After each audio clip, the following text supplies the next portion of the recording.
Hey guys, how you going? Joe from Success Theory. Just wanted to shoot up a quick video that'll be probably very little editing behind it, just about what my fitness journey is at the moment. So that's one thing I'm doing in this channel in Success.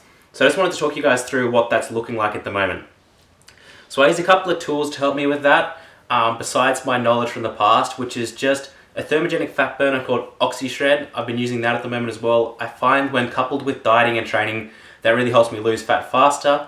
My understanding of thermogenic fat burners is it's pretty much tricking your body into thinking it needs to use more calories than it does.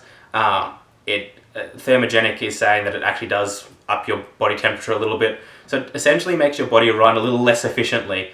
So really good in winter. In summer, I feel like I sweat too much on it because I actually do get a higher body temperature. In winter, it helps keep me warm, so it works really well. As far as I know from everything I've read and looked up, it's fairly safe. Everything has side effects to it. I think it's fine. I've used it a bunch of times and have friends that have, and people I've known. I think it's a really great supplement, so I use that most times when doing a pretty strict diet. The other one is a whey protein. At the moment, I'm just using gold standard whey. That's my other supplement I'm going to at the moment. It's just going to be for meal replacements or after training. So that's really basic. Most people know what protein does. I might go through what the different proteins do and why in another video later on. The only other thing I'm using, which isn't a supplement, but it's actually a tracking system, I looked up the other day and I sent a thing out to a couple of my friends being like, is there a better one now? And it's a calorie tracking app. So the best one still, because I hadn't used one for almost 2 years, is Myfitness Pal. I looked it up a lot. All my friends kind of said that. I checked a couple that I got sent. In my opinion, it's still the best by far. I have had premium on it once back when it kind of first came out. I don't think it's really worth it, but that's up to you if that helps you out.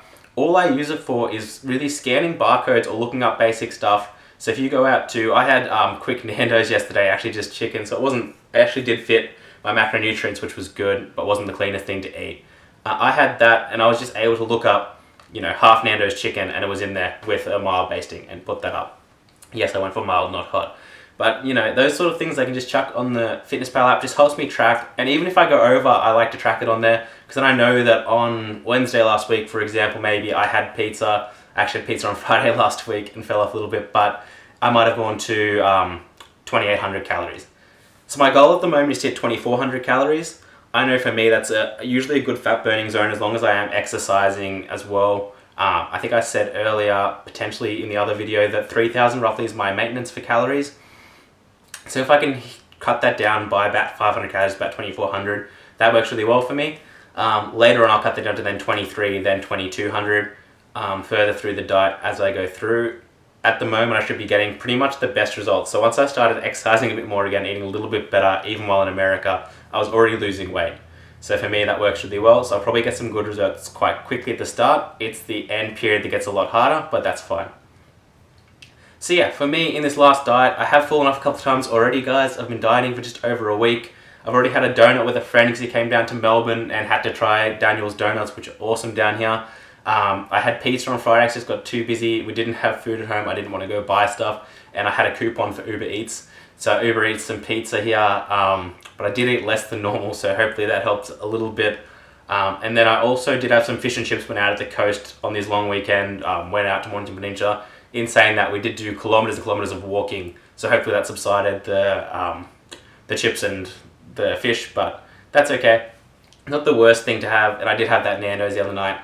But the way that I do dieting is generally just try to fit things into my macronutrients. When I had that donut, fish and chips, obviously I went over. The next day with the Nando's a little bit under, and I'll keep trying to go under. Today I'll definitely be under my macronutrients by a little bit, probably by about 50 to 100 calories. I definitely don't try to hit on the nose all the time because it's just too much clockwork. It's just about what I eat. I'll sometimes try to bump it up if I'm below, but if I'm above, I won't be worrying if I'm going to have 50 too many calories. I try to do that for the sake of just being able to monitor what I'm eating so I understand. It makes it very consistent for me. It helps me out a lot, so hopefully it can for you. Just look it up, search on your phone, Myfitness Pal app, super easy to use. You just scan barcodes or you put it in, it's really easy. Oxyshred or other thermogenic sort of fat burners, I have tried other ones. I found thermogenics to be the best for me at least. So if you want to try a fat burner coupled with training, it's a really good one. I just substitute it for my first morning coffee. It wakes you up, it's really good, it gets you going. I just do fasted cardio, which is a walk or a run in the morning on that.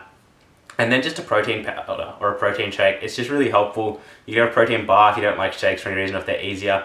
But just that extra protein you can get into your diet after training, but also really good for meal supplements. If you find it easier just to eat, you know, a big lunch and a big dinner, you don't want to do fasting all the way through, you can have a banana or protein shake for breakfast and can help keep your calories lower so you can eat a little bit more on those meals. Alright guys, hopefully this was helpful. That's what I'm doing. I'll keep you guys on track for how I'm going to go. I'm going to do a video later on which is kind of going to be my body at the moment. It'll go over that, so that'll be, I guess, have me shirtless obviously, so I'll put that in a different video in case people don't necessarily want to watch that, and just go through, and that'll be the start of my kind of progress. So I'll probably put up maybe every week or two a video of just myself standing basically and talking about what I'm doing similar to this. Hope that's helpful for you guys. Hopefully this is a really good journey. I'll keep trying to add things to this that's really helpful, but those are just some key points that I'm doing at the moment and what my goals are so you can understand if you're going to follow along the journey. Alright, thanks guys.